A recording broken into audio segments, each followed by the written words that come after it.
and I'm also the CEO of the Terminal Market Corporation that is the steward of this 100-year-old historic market.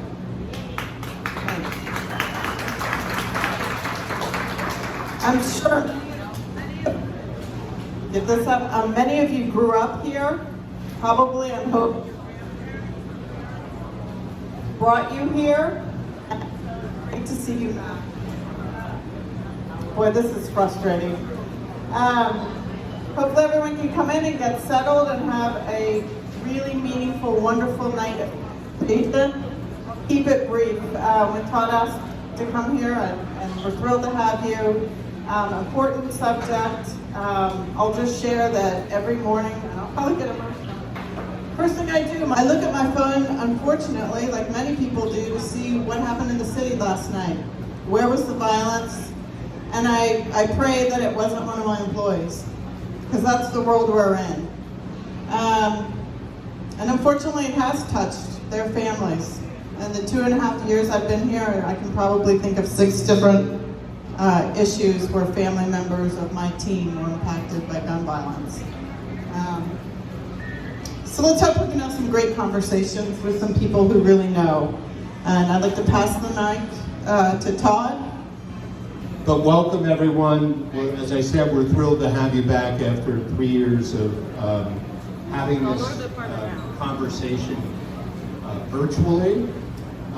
First, of course, thank you to Reading Terminal Market, also to our sponsors, Philadelphia Brewing Company, Philly Pretzel Factory, High Point Cafe, and Brown's ShopRite. We have been doing this for now, this is our 15th year. And it is for Global Citizen, our nonprofit organization, part of our mission of promoting racial and social justice through a whole series of year-round programs, including the annual Martin Luther King Day service. This conversation tonight is also part of an ongoing series of conversations that we do on race, class, and power. Now, you came to a beer summit. What's that all about? Some of you know why we call it a beer summit. I think it's confusing to some, but this refers to an event, if you will, that took place in 2009 when Harvard professor Henry Louis Gates, world-renowned, was returning from a speaking trip in China, came back to his home in Cambridge, Massachusetts, found that his door, he couldn't open his door, it was jammed, trying to push it open.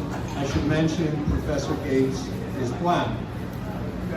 A white woman who was passing by across the street called the police because she suspected he was breaking into the house.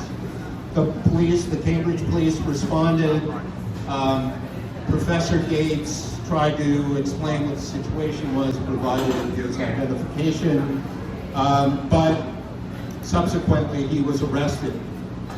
And when President Obama heard about it, he commented instantly, said it was outrageous, and wanted to take this into a nationwide conversation. So he invited both Professor Gates and Sergeant Crawley, the arresting officer, to the White House, to the Rose Garden, where they were served beer. So it became known as the Beer Summit.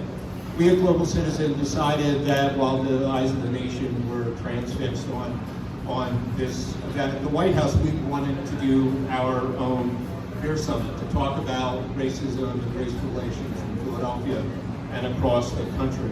And so our conversation tonight, which is our 15th, is going to focus on gun violence prevention, turning concerns from the community into citizen action.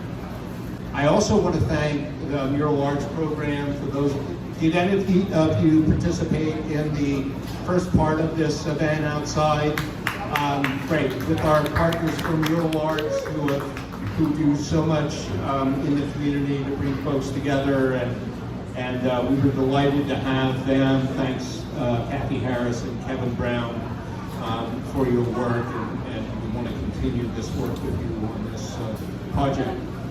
Before I turn it over, I think we all know about the tragic event that happened in Kingsession on July 3rd, when 5 people were murdered. And I think it's important, as we do in a number of ways, to know who these folks were. They had names, they had lives, and they had legacies to leave. So I would like you to repeat after me when I say their names. DeJuan Brown. Demir Stanton.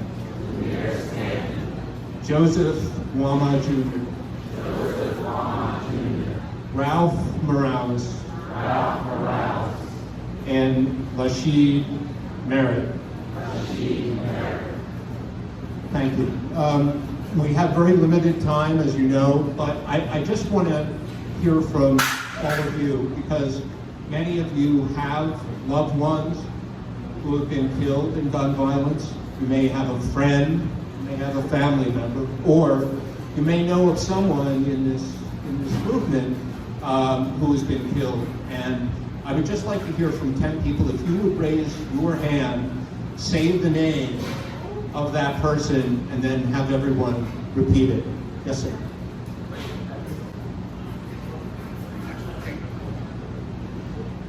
Laith Evans. I'm actually unfortunately, I'm gonna have to repeat it when you say it. Yes.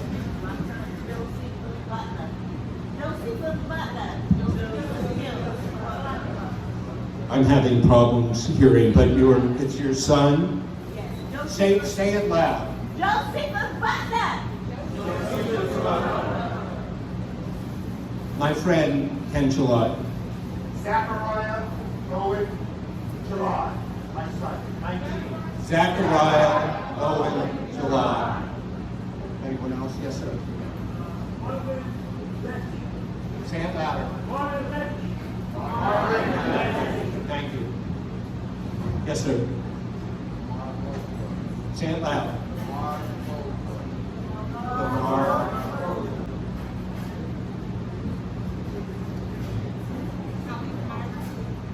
Khalif Myrie. Khalif Myrie. 2 more. Yes, ma'am. Demetrius Snowden. 1 more. Yes. Nasir Sadat. Thank you. So I am going to turn it over to our moderator. She is a board member of Global Citizen. We also have Ed Hazori here someplace, who is also one of our board members. I think probably all of you already know Lorraine. She's the News and Community Affairs Director at iHeartMedia, and she has long been involved on the front lines of issues around gun violence. So I will turn it over to her. Thank you again for being here, and I look forward to having great exchange and sharing these experiences you've had. Lorraine? Thank you, Todd. It's very special to be here today with all of you. I know that everyone here has been touched one way or the other, whether directly or indirectly by gun violence. One of my closest friends lost her son a couple months ago in a very tragic incident of gun violence. So we can't escape it. And the fact that you're here tells us something. It tells us that you answer the question, why you? The answer is because there's nobody better. Why now? Because now is not soon enough. Let me begin by telling you how we're going to work together. We will engage in small group conversations at each of your tables. We ask that you select a note taker. There's a pad and pencil and pen and questions at your table. Choose 3 out of the 5 that really move you and speaks to you. We will then reconvene and share your thoughts to the group as a whole. Then we'll have a second group conversation to do the same. We will also have concluding remarks from our wonderful panelists and conversations. We aim to create a safe space for expression. While there may be differences of opinion, we ask that you all remain respectful of one another. So, let me begin by introducing our conversations. The Attorney's Office, co-facilitator of the 57 Plus Blocks Coalition, senior pastor of James United Methodist Church, former executive director of Philadelphians Organized to Witness, Empower, and Rebuild, otherwise known as POWER. Reverend Holston is a justice seeker, faith leader, looking to work with organizations and individuals dedicated to building the beloved community. Victoria Wiley is the founder of the Dante Wiley Foundation, devoted to closing opportunity divides through prevention and intervention strategies, to create programming to address and disrupt gun violence in under-resourced education systems by establishing and growing a network of resources and support for disadvantaged neighborhoods. She lost her brother, Dante Wiley, in 2008 to senseless gun violence. His murder remains unsolved. Kendra Vanderwater is founder of Yeah Philly, working to support young people whose lives have been impacted by gun violence. Her program has been successful in helping young people break the cycle of gun violence, keeping young people in the community together with services instead of having them sent away to state placement or incarceration. Last but not least, Kylene Washington, better known as Lee. He's 18 years old and has been a participant in Yeah Philly since 2021. Lee likes to make music, make money, play basketball. He plans to study at community college for business in the next year and has a 4-year-old son named Sadiq. And so we're going to give each of our conversationalists 4 minutes each to talk about who they are, why they're here, what their challenges are, and what some of their solutions are. So we begin with Reverend Holston. Thank you so much, and thank you for the invitation to be here today. Again, my name is Reverend Gregory Holston, Senior Advisor for the District Attorney and the co-facilitator of what we're calling the 57 Block Coalition. I, just like everybody else, has suffered loss to gun violence. A nephew that was killed, parishioners who have lost family members, and as a teacher, several students in our school died during our time teaching. So it's touched everybody in every way. One of the things we constantly say, though, is the spike of gun violence that's happened in the last 3 years because of the pandemic has made people give more attention to gun violence. But this is a chronic problem. We've averaged 362 homicides every year for the last 50 years. This is not a new problem. It's just been gotten a lot worse. And the issues of resolving it remain the same. We put billions of dollars into law enforcement over these last 50 years, and it has not solved the problem. If we're going to solve this problem together, it needs to be led by the community, and the community needs deep, rich investment in the things that they know how to do to make a difference in the lives of young people. And by that investment, we can change and transform our communities. This is kind of what the 57 Block Coalition is all about, because there's at least 57 blocks of 10 or more shootings since 2015. Please get that in your head. Think about that for a moment. You're a child, you're a young person, you're an adult, you're a grandparent, you're living on a block. In the course of 7 years, you have seen 10 people get shot on your block. You've seen blood in the streets, you've seen bullets fly through your windows or the windows of your neighbor. And you've dealt with the trauma and the tragedy, one on top of each other. And sometimes these people know each other, sometimes your family, your friends. It may be the child that you have taken care of who is now grown and gotten older and has gotten shot on that block. What do we do for those who suffer that kind of trauma? Well, when the same situation happened in for those young kids, something like 10 years ago, when 20 children were shot in a school, what did they do? They stayed with those kids, not just for a day, not just for a month, not just for a year. They decided they were going to dedicate resources of trauma and support and therapy and everything they needed for as long as they needed it. Some of those children did not experience one degree of depression or sadness until 10 years later, when they discovered that they were sad and depressed and thought about killing themselves and realized it was related to the shootings when they were 6 and 7 years old. That's what trauma does.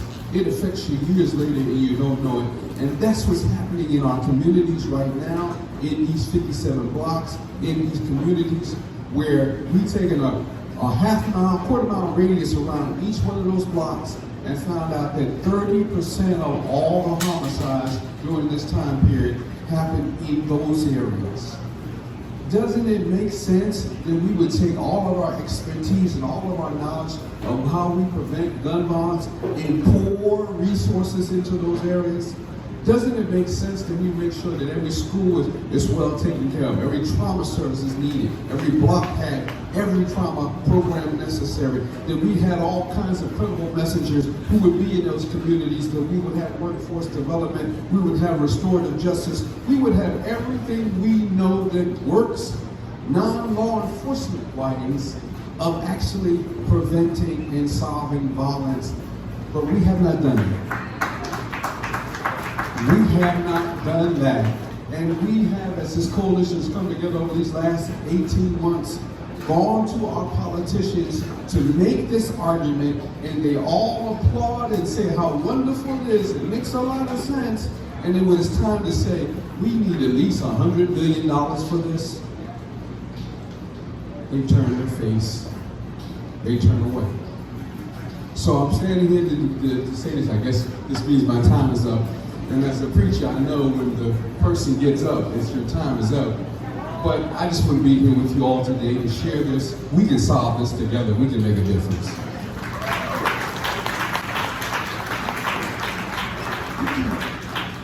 Good evening. Thank you for having me. I'm Victoria Wiley, as they stated earlier.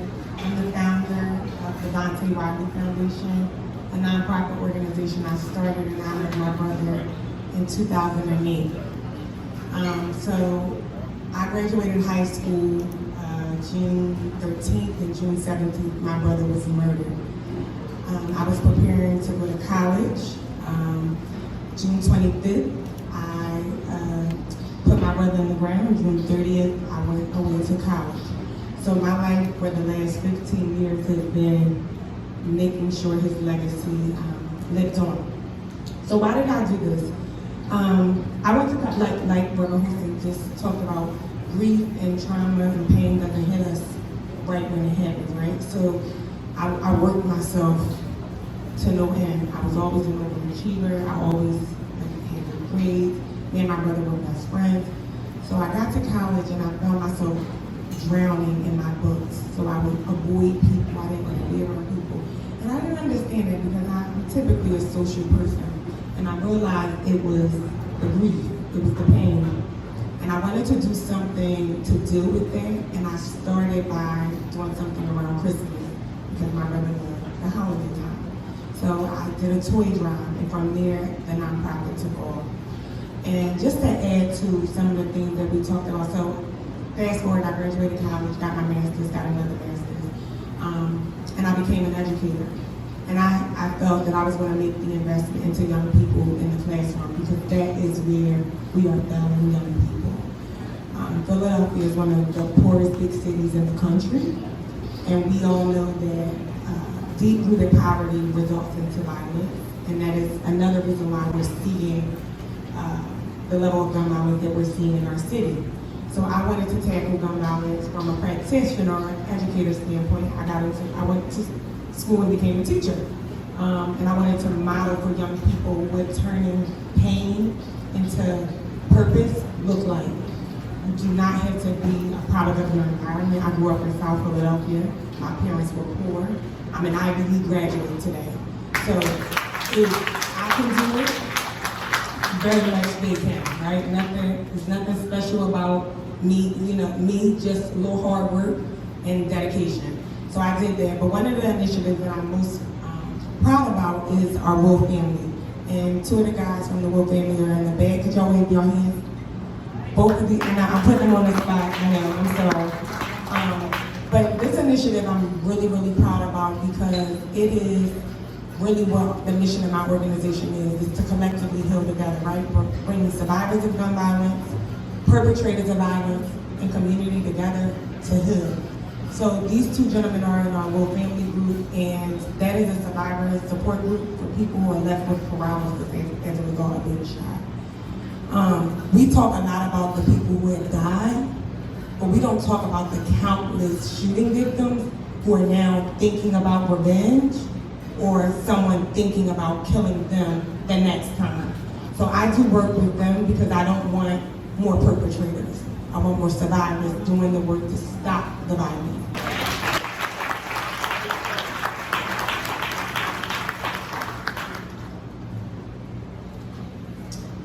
Hi everyone.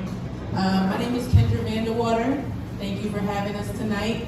I'm the Executive Director of Youth Empowerment for Advancement Hangout. We're better known across the city as Yeah Philly, not Yay.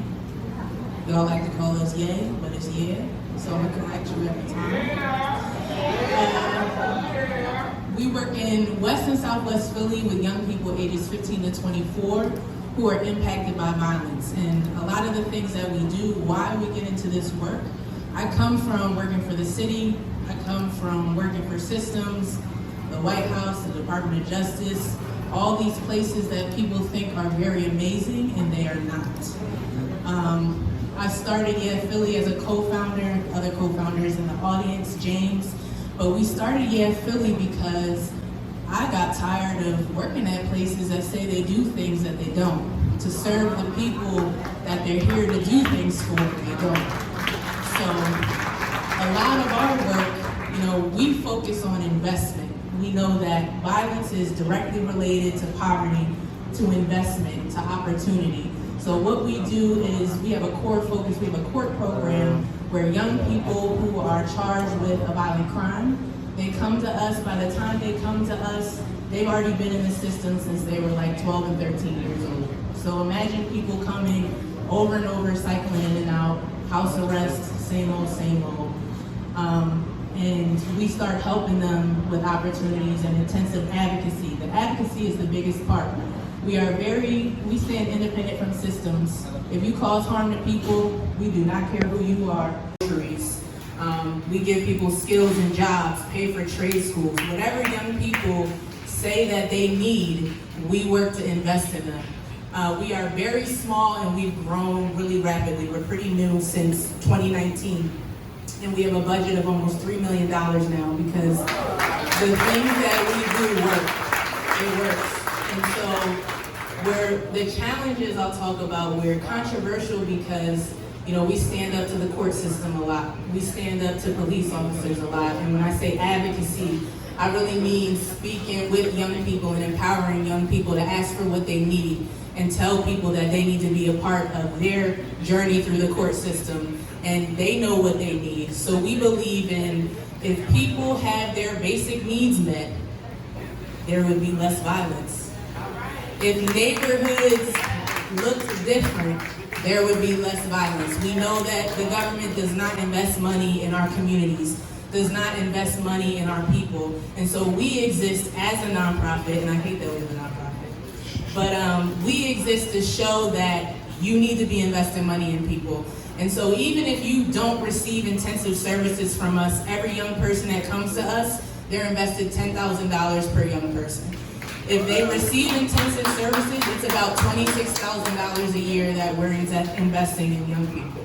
And so I'm here with Lean, who's in our program. He'll tell you a little bit about yourself, but that's what I believe our solutions are. I want people to do more. Like, I will put people on the spot. I know we talk a lot about the things going on in our neighborhoods, in our cities, but we don't do enough. We need to stand up. We need to wrap our arms around people, around young people, We recognize violence as a cycle. We don't speak victim-perpetrator language. We know that people who commit violence have been a victim of violence themselves. So I challenge people to start changing their language, changing how we talk to people, and understanding that people are caught in the cycles of poverty and violence for a reason, and it's not that they want to do. So thank you for sharing space, and I'm excited for the evening. How y'all doing today? I'm Lee from Youth Philly. Nice to meet y'all too. What's up? I really don't know what to say. How to really say. He's a little nervous. Give him some love.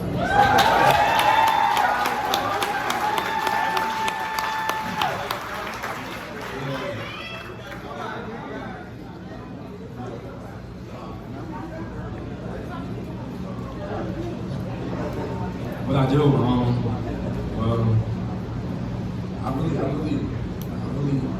I'm really mostly affiliated with Youth Philly, and we just really help the community and stuff like that. When we give back to the community, I'm really here to share and collect from y'all and see from a younger point of view, to see what I can do and to tell y'all what y'all will be, what I think y'all can do otherwise at the same time. And I can go back and tell my younger ones like, oh yeah, like y'all gotta meet us in the middle here, and we gonna meet y'all there.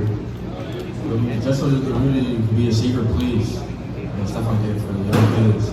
Even the kids that are younger than my age, like 5 to 10, stuff like that. Yeah. I've been in all the systems probably since 2017.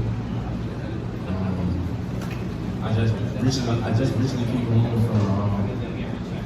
from a bid that I did probably like a 9-month bid. I'm really just trying to change. I'm really just trying to get some money. Like, truly tell them, like, I really want money.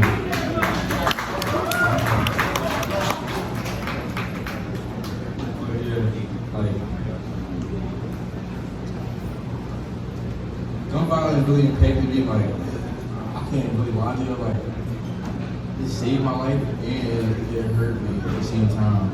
It was like it took people I love from me, and it saved people I love. At the end of the day, so I just never knew how to really feel about it, but like, I just know I always had mixed emotions. So that's just how I always felt about gun violence. It was like, I always tell people like, around me, I can't speak for everybody, I always tell people around me like, yeah, bro, you gonna carry a gun, like, don't be out here wild, use it for, don't be flawing it, bro, use it for protection, like, because the streets is really dangerous, like, and it's to the point where I can't even blame anybody for walking down the block with a gun.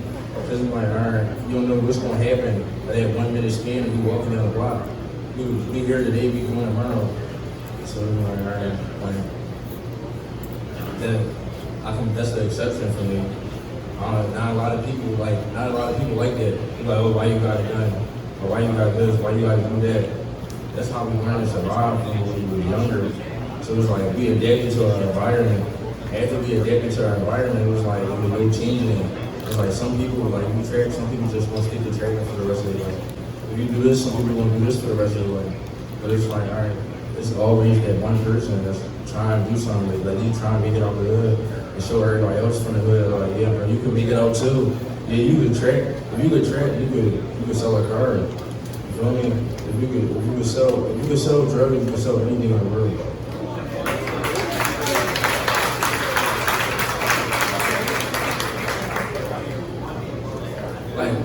Like one story, it was like, all right, on my birthday, my friend had died on my birthday with a gun violence. So I was in the store. It was my birthday, and I might have been ordering some food, I might have been doing something in the store. And then he had told me to come outside, but I'm about to grab my food and all that. And then as I'm coming outside, I heard him arguing like in the window in the car with somebody. So after a couple of words that went back and forth, all I heard was gunshots, and I looked. And like I didn't want to scream, like I didn't know how to feel about it. So it was like I'm seeing this game and I'm looking around, everybody's screaming, and I'm just telling people to call help and all that. Yeah, that was with my homie. I heard it, like I really feel like I watched the take his last breath. And it was like, when we called the ambulance, like the cops pulled up. So it's like, and the cops put him in the back of the car. It's called like a scoop and, I think it's called a scoop and run. Like, they put him in the back of the car. They didn't even shut the car back door. I mean, the door to the car. My homie, his legs slipping off the cop car. Like, he falling off the cop car. They rushing me nonstop from 2 a.m. So it was like that's just one of the stories, like how it impacted. That's when the first really impacted me. Like, and I started feeling like, all right, so stuff like that make you feel like you need a gun now. Feel me? So like, all right, yeah, stuff like that make you feel like you need a gun, because you like, all right, I could die tomorrow. He just died today. I ain't expect him to die until it's 2023. I ain't expect him to die until 2040 something. He's 2073. You feel me? So it's like.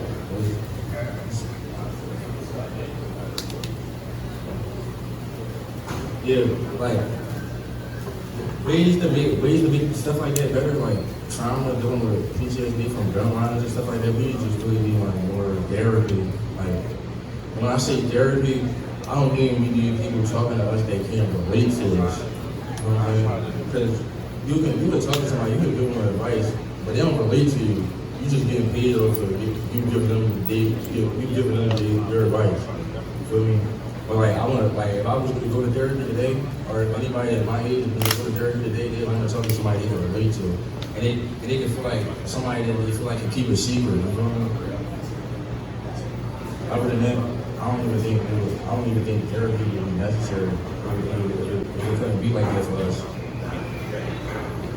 Yeah, like I feel like I'm this therapy right here. I'm bending the yard.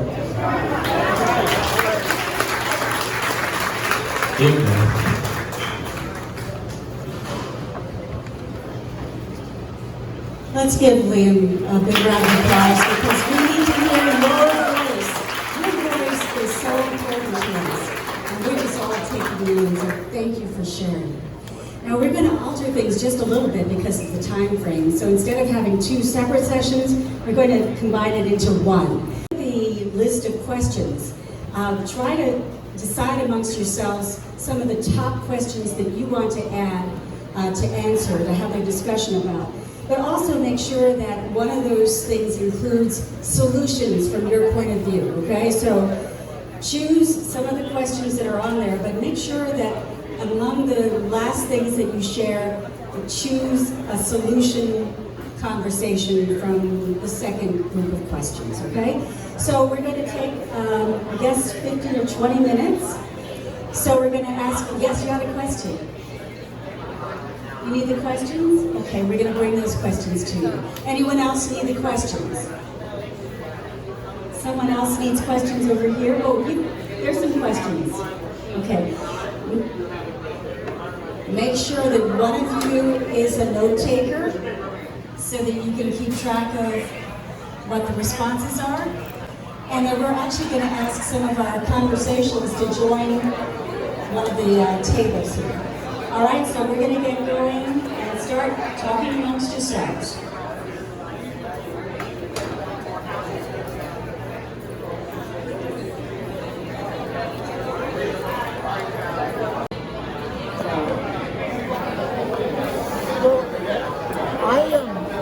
I do volunteer work with gun violence prevention and really a group that advocates around alternative punishment and policing measures in Philadelphia.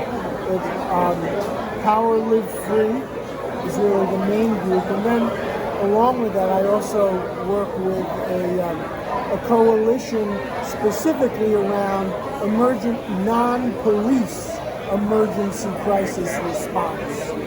So all of that stuff is, relates to what we're talking about. And let me tell you, while we get to meet with high-level people sometimes, what was said up there is absolutely right. Yep, I agree 100%.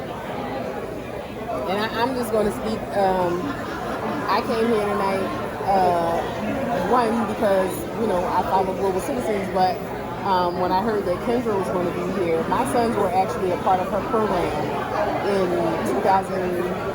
early 2019 when the program first got started. And they departed from the program only because they got accepted to a program at Penn. But I have watched her in the beginning plead with politicians and people who have the power to fund change in our communities, be turned down, ignored, not met with, and she persisted anyway.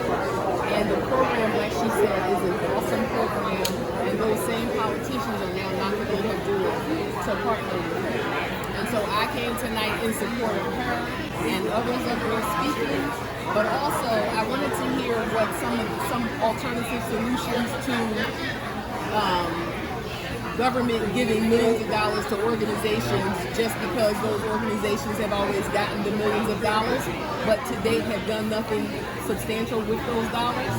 And some of the grassroots people out here doing the work without that funding are the ones making the most impact. And so I just really wanted to hear what was going to be said from those organizations.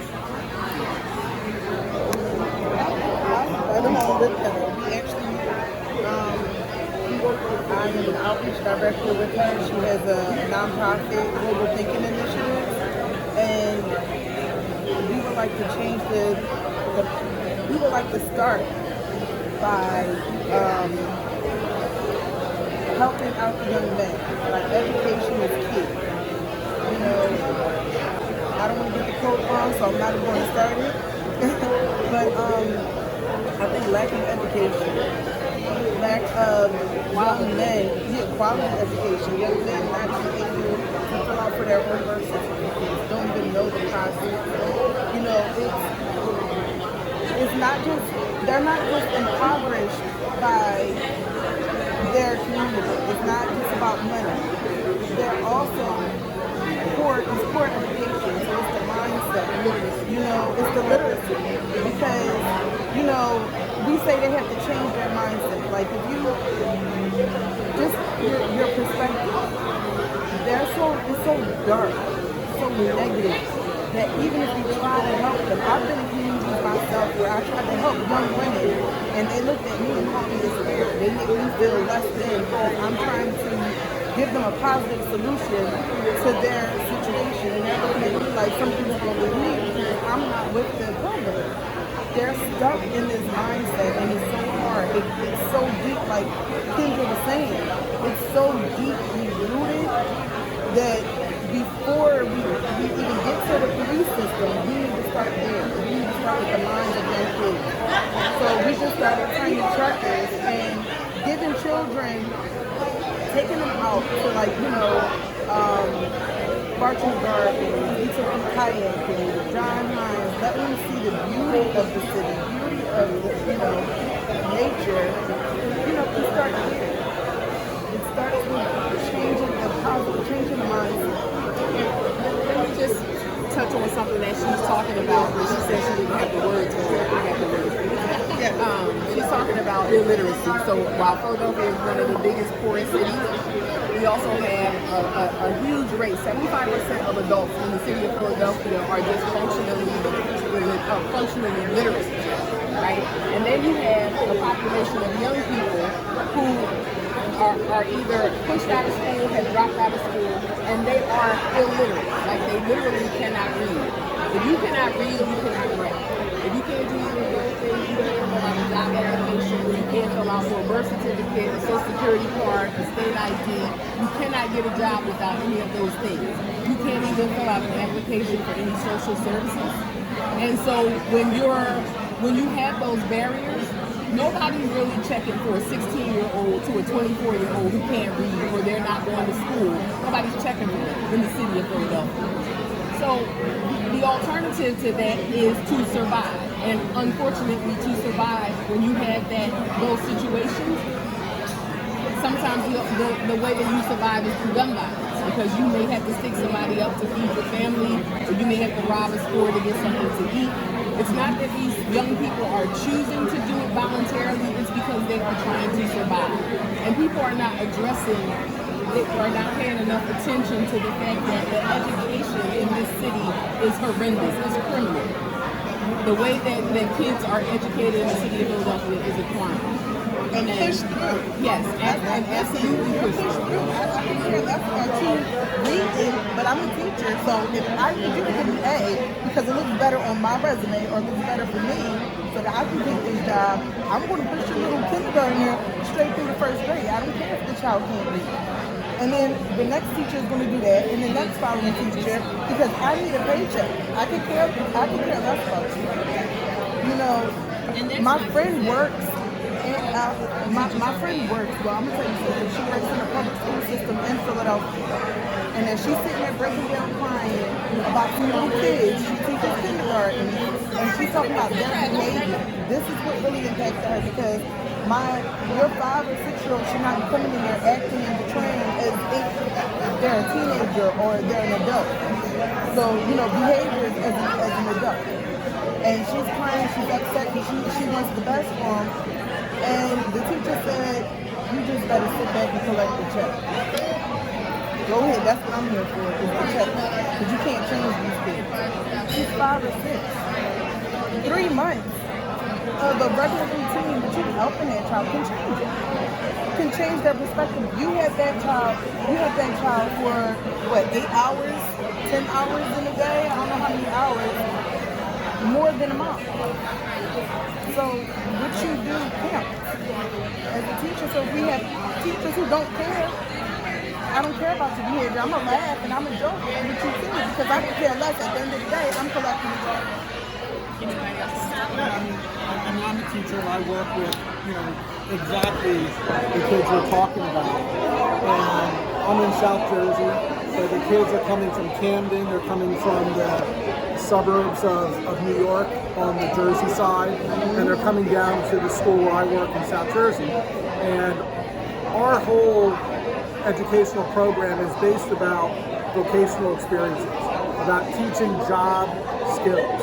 Our summer program is all about mimicking working environments and exploring job opportunities and exposing our kids to things that are, well beyond their imagination sometimes. I'm doing engineering and we're building bridges and we're looking at jobs in science and technology and how things work and looking at how to fill out job applications and how to do a job interview, how to communicate appropriate in a work environment versus a home environment. We're doing all these things. So when you're talking about not knowing how to, fill out forms, like that is a fundamental problem. And then, you mirror that with an economic crisis. Why are kids turning to crime or violence is because the jobs have left. The jobs have gone overseas, and there isn't enough opportunity in the communities where they live to make a successful life, And then you've got educational systems that are failing them, you've got government systems that are failing them, or perpetuate situations because sometimes that's the easier thing from a government point of view. In the middle of it, when I brought me and you to move over here.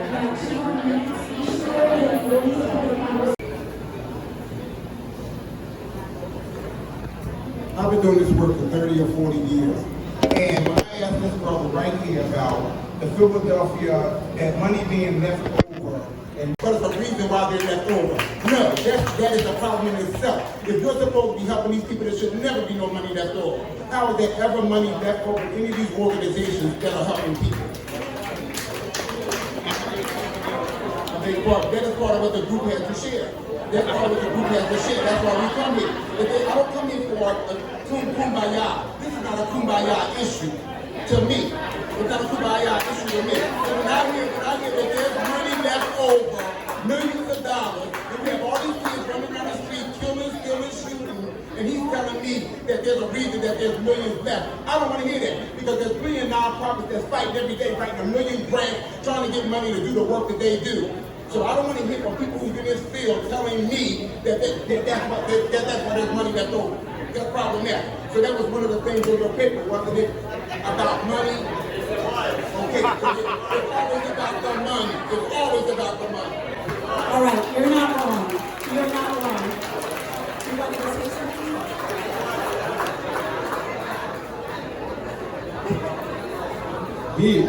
First of all, when it comes to the point he actually made, he's absolutely right. They're absolutely right. The money that is allocated needs to go to gun violence prevention.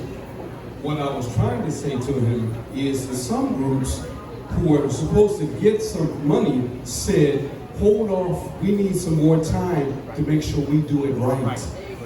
And so can you hold our money? And I said, oftentimes grantors do that to grantees to give them more time to do the work.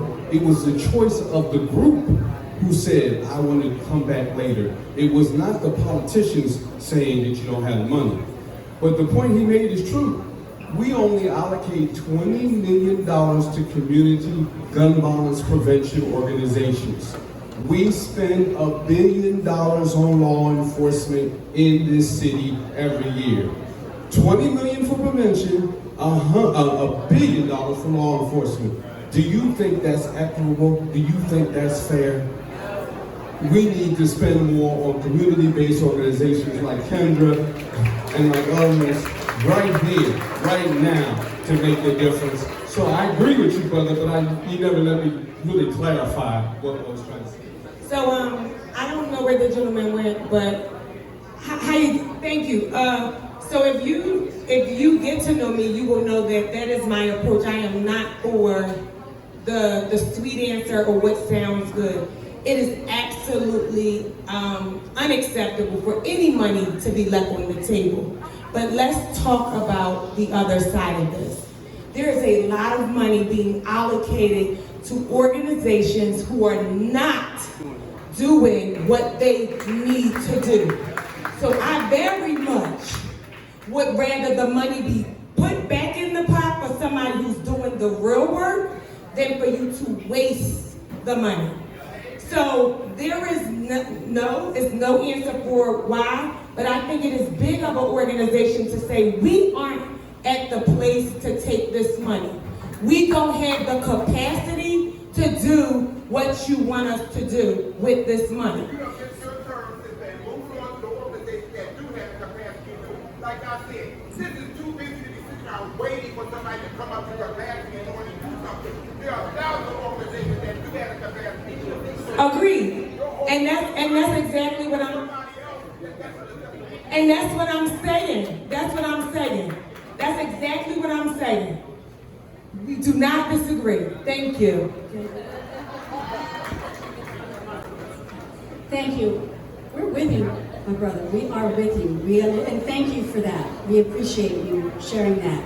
So someone over right there? Okay.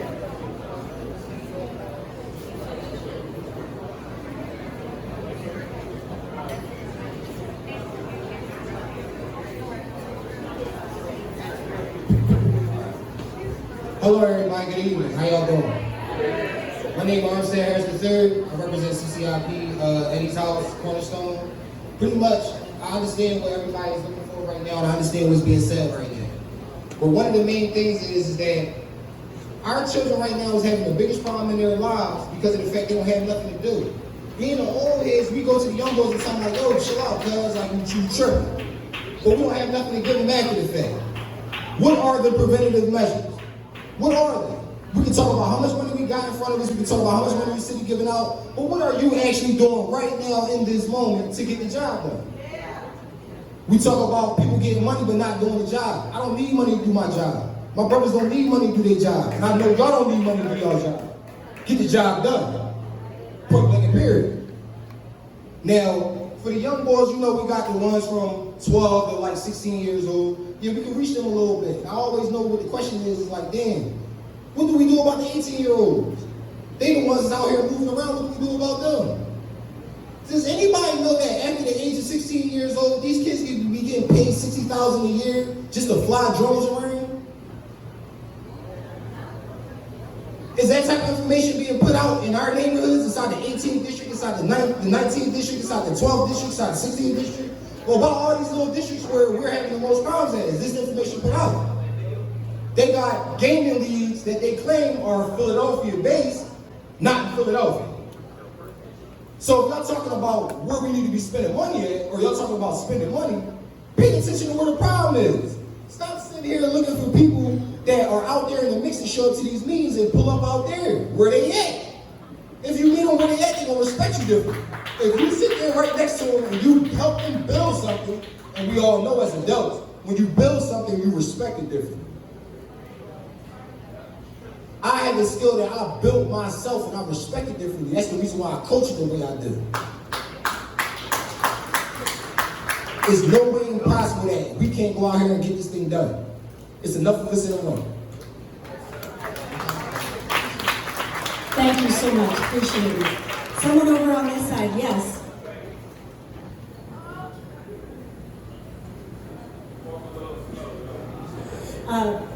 Again, share some of the answers to the questions if you could. I don't make speeches. How you doing today? You good? I like them glasses. How you doing? So my name is Omar. I work with the Police Assisted Diversion Program under the Urban Affairs Coalition and One Day at a Time program in Philadelphia, Pennsylvania. And so it says, one of the questions was, how can we engage and empower young people in our community to become agents of change and end violence? My opinion is that we have to go back to an orthodox way. We have to go back to long-term relationships where mom and dad, you stay together. You work it out, you go to work together. And what that does is, as far as violence is, if you have people working together, creating a legal income, some people won't really, turn to drugs, selling drugs. Automatically when you sell drugs, here comes the violence. Right or wrong? So how do we engage with the youth? We walk over to them like this. What's going on, buddy? My man. My name Omar. So let me start. Omar, listen, I've been in the criminal justice since I was 16 years old. The last time I've been in prison was for 7 years straight. However, I decided to make a change for me. Not for my community, for me, because if I change myself first, now I can help you, right or wrong. But if I try to help you without helping me, I'm giving you all my bricks, and my house ain't never grown, right or wrong. So if you help yourself first and we engage in the community, and we go meet Lean, where you at? What's up, Lean? How you doing today? I see you got your pack, tuck it in, your plastic sticking out, the cops watching. Right? So now Lean will say, damn, O got my back. So the next thing I'm gonna do is I'm gonna invite Lean to a coping skills program. And now Lean know how to deal with when somebody cut him off in traffic. Instead of him saying, damn, old head, excuse my language, but I'm just gonna be me, right? Damn, old head, do that. My fault, sir. I know you're in a rush. You have a good day, all right? But listen, stop running them lights when you're gonna run into my car. Okay? So that's what we gotta do. We gotta teach coping skills. We gotta meet them where they at, stop judging them, and go back to an orthodox way. All right? Y'all have a good day. Did I answer the question? Did I give a speech? All right. You did that. Thank you. All right. Who else? Yes. Oh. I guess microphone's working. All right. Here. I'm gonna pass it to you. I'm gonna pass it to you when I'm done. Right? I can give you back. How y'all doing? My name is Danny 25. I'm the founder of the What I Wish I Knew Foundation. A solution that I want to present to the room, because I'm sure there's a lot of people in here that's founders in our own right, community organizations, is like understanding the language. You feel me? Like I'm 26. A big part of my story, a lot of people ask me like how I made my transition from being convicted as a felon to doing what I'm doing now with the community and being an entrepreneur. And when I talk to a lot of my guys that's really still in the streets, it's really like bro said, like you can sell a drug, you can do anything for, but you can't operate in a business that you don't know the language of. So when we talk about, getting funding for our organizations, we have to understand what a pitch deck is. We have to understand you know, what our operating system is. Once we get the money, who directly is the money going to, and stuff like that. So the more we educate ourselves on, you know, what the language is, and seeing people like that's up here on this panel that doing great work, y'all clap it up for them for work that they're doing in the community and global citizens and stuff like that. Like, when you get in front of these people, asking them intentional questions to get the information to be able to apply to our own situation and not just so much, you know, just look for money to fall out of the sky. And then, you know, like Victoria said, you know, a lot of people, we seen with the gun violence rate, a lot of people got money and didn't know what to do with it. So we have to educate ourselves so that when we do get the money, we do get the opportunity, we can say X, Y, and Z. The money is going here, here, and here, and this is how we plan to use it. Thank you. Thank you so much. All right, who's next? Okay. Okay, and then you guys.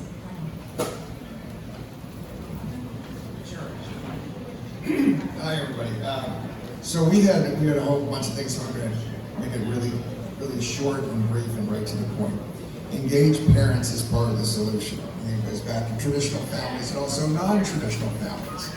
That engaged parents, we have to figure out a way to lift up parents. And when parents have 2 and 3 jobs or they're just not there, we have to lift up children themselves. We have to lift up the children themselves. So how do you do that? The best idea I've ever heard in the last 6 months was starting with the highest crime neighborhoods, those school districts. Give the kids everything a kid has at Friends Central and Friends Select. Extend the school day from 3 to 6 p.m. Have a second crew of teachers come in that's only there to teach theater, dance, voice, sports, chess, computers, trades, whatever. But have every single kid in your toughest school program with something to do between 3 and 6 p.m. And then go to the weekends. And then summertime programs with good libraries and rec centers and everything else. So that's where the resources fit in. So that's our idea. Lifting up families, lifting up parents, teaching parenting, and then lifting up children themselves to make sure no kid is without resources. Thank you so much.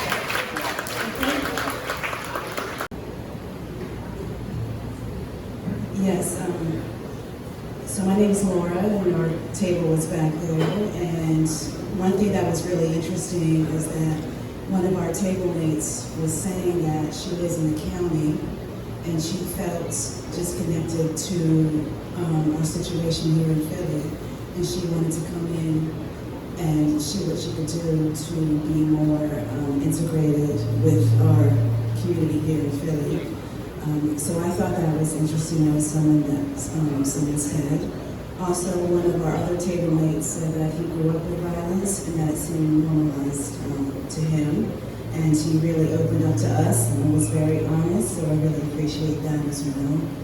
I'm a teacher myself, but I'm also a single mother. And I know that if it wasn't for my brothers and my sister and my son's aunties, that he wouldn't be a software developer, which he is now. And so I think it's very helpful that we have our extended families. I also want to say that when we talk about parents, I want us to be careful, because as a teacher, it's very easy to blame our parents. And I'm a parent myself, and I know that every parent wants the best for their child. And if they could do better, they would do better. If they had more opportunities, they would do better. So I want to move away from giving the blame and so forth to our parents and to our communities. And lastly, I do want to say that if we have enough money in our taxes to send money to Ukraine and to spend most of our money for the Department of Defense, then we certainly have enough money, $20 million or whatever, to spend for extended day programs for our communities, to put our libraries in pools and so forth. So the problem isn't that there isn't enough money. That's nonsense. The problem is that the government intentionally is underfunding our communities. Thank you. I worked in the school system, especially with kids, and I gathered that we weren't supposed to teach them certain things, but the teachers on work that we did. And I'm very proud of the students that I had. And they turned out to be pretty good human beings. And I think, one, you need to feed children knowledge of themselves, knowledge of the history, because I don't even think they even teach social studies in school. They don't really have much of a curriculum. We would grow food as part of our curriculum, so the kids got to eat in school. So we dealt with that issue of poverty. I mean, I know some students probably come to school hungry. We go back in history, we know that's why we had the Black Panther Party started a program out in Oakland so the kids could eat. And I lived in California, and every time I went to Oakland, and I couldn't believe the Black Panthers came out of Oakland, but I'm like, that really needed to happen on the East Coast, where we really had some serious problems. They started in 73, okay. Oakland's really surprising that they even had a problem. As Richard Pryor used to joke, you know what I mean, it's like California doesn't have a ghetto. Where do you see palm trees in the ghetto? You know what I mean? It's a beautiful place to be broke, beautiful place to be homeless. Unlike on the East Coast, but I can say Philadelphia has a very good infrastructure that deals with homelessness, deals with foster kids and all that. We're still working on the problem, trying to find housing for them. The other thing is accountability. We got to start holding people accountable. Nobody's accountable anymore. Parents, police officers, all the people in the social programs, I call them the health community. And sometimes you got to be aware of people in the health community because they're not there to help you. They're there to help themselves. They keep taking from you. So police officers need to be accountable. You know, when you get guns and drugs off of people, don't put some back in the neighborhood. You know what I mean? I heard that we have a program here where they're selling guns back to certain people in the public. It doesn't make any sense whatsoever. That's a conflict of interest, right? Every people saying, well, police don't do anything, and you're absolutely right. They just show up after the scene is over and they just clean up the scene. But I don't agree with one of our candidates saying we need more police officers. We need more detectives and we need electronic guys because we need more people solving the problem, not doing police work. Because what they call police work now, one of the mayor candidates find out most of them sitting doing desk jobs and stuff, right? So we know that's a problem. Parents need to be more accountable, showing up at school when they have family report cards. Even some of the kids now that tell you their parents never go to the school, right? Husband and wife need to be accountable to each other. You know, now, I don't know, it's just the family situation right now is really terrible. People break up with the most nonsense things. You know, I know my parents stayed together for almost 50 years, but they come from a different generation, and they had something that was holding them together at that particular time, and that was all the stuff that was going on in the South in the Civil Rights Movement. Today, people have nothing to hold them together. They don't have a religion, they don't have a God, they have nothing. They stand on nothing, no backbone. Thank you so much. Well, you know, this issue is, it's not pretty, right? You know, conversations can go in all different directions. And I think the most important thing is that we're having a conversation with one another. You know, whatever it is that your point of view is very important. One more person, go ahead, come on up. You wanted to say something, right? Yes? I thought you raised your hand. Okay, very quickly, because we want to give our panelists, conversationalists, an opportunity. Okay, the last question? Okay, go ahead. Here and what is your call to action? My name is Dr. Robert Martavia Robertson, and what I wanted to say, which I told quite a few politicians years ago, that what we need to do, everyone in here, we're old, we're getting older, okay? We're not getting any younger. And all the things that we have inside of us, we need to instill in young folks and not wait till you're too old to talk to them.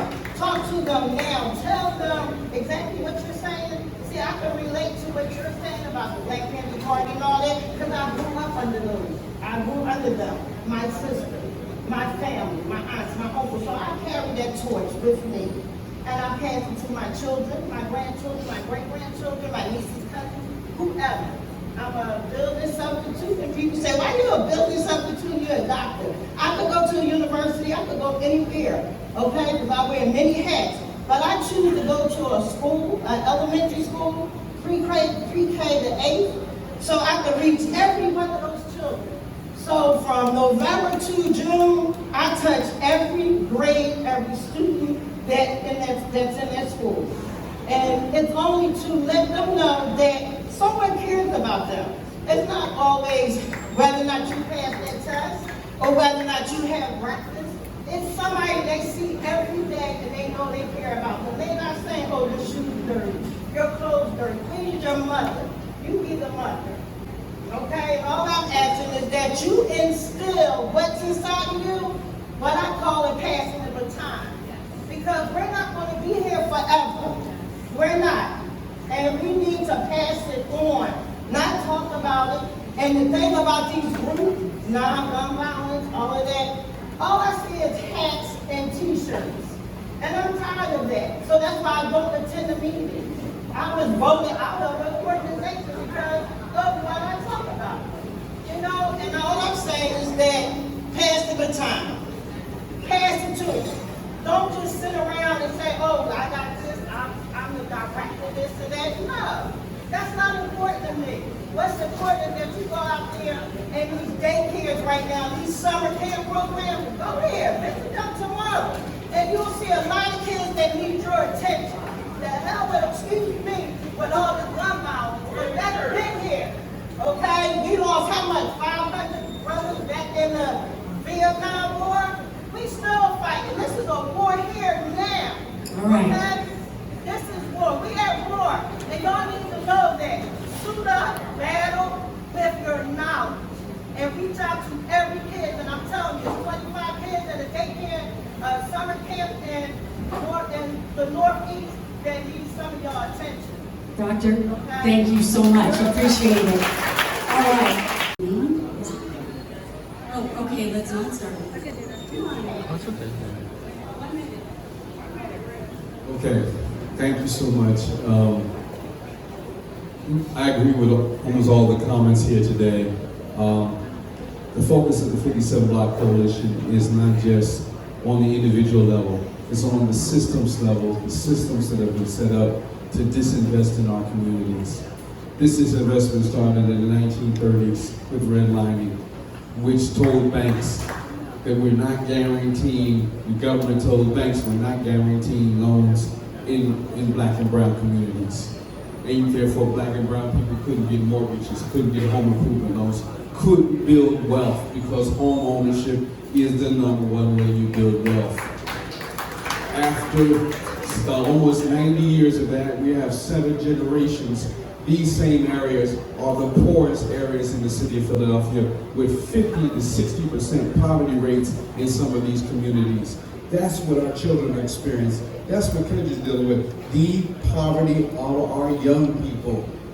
And they need help and they need support. Okay, so I'm closing with that. Thank you. She's so gentle, but she makes a point.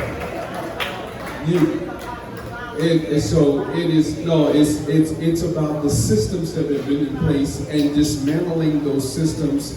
So if you want to be involved in 57 Blocks, a part of these advocacy groups to dismantle these kinds of systems, you can contact me at gregory.holston, HOLSTON, at phila.gov, and we'll get you involved in the advocacy to our city government and also to our state governments.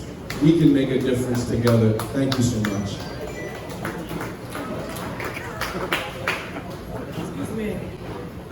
So I think a lot of points were made, but I think I'll just reiterate the point of investment, adequate investment into black and brown communities, into meaningful opportunities and resources. You can reach out to me via our website. I'll be here. You can get my personal cell phone. Like I said earlier, I don't care about titles. It's more about work for me. So if you want to get in touch with me, Victoria Wiley, the Dante Riley Foundation, I'll be around for a while. I'll give you my cell, or you can email me through the website.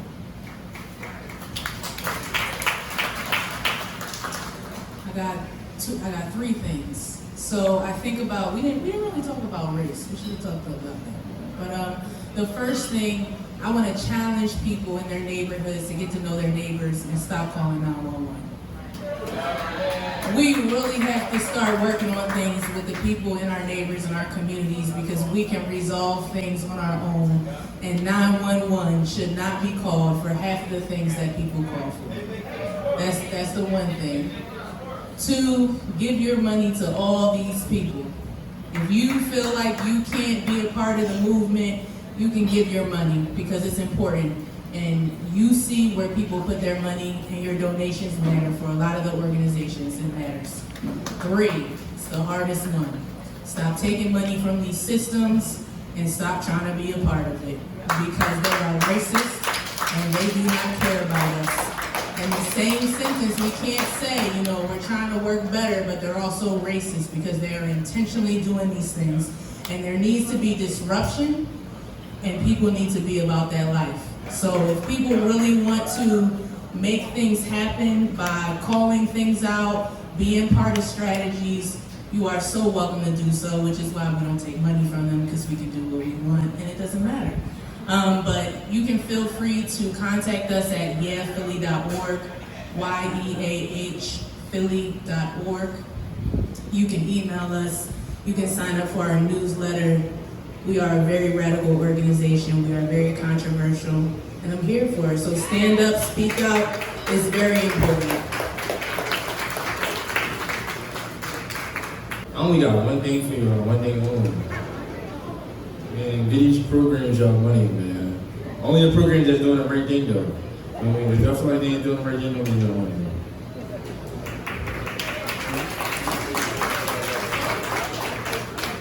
Lee was gonna say, give them your money.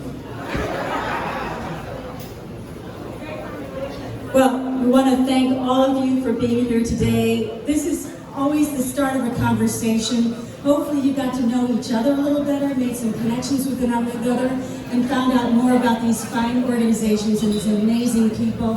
And I'm going to turn this over to Todd Bernstein. Yeah, I just want to say thank you to everyone, to Lorraine, to our conversationalists, and thank you for all participating. The conversation is critically important and empowering, but the action is where we have to go. And as Dr. King did say, he asked that question of where do we go from here, chaos or community. We're at Global Citizen Community working with you and the organizations here and everyone together. And I think this is the way we get change, by harnessing all the resources in the community, working together. Thank you, Annie, Training Terminal Market, and everyone have a good night.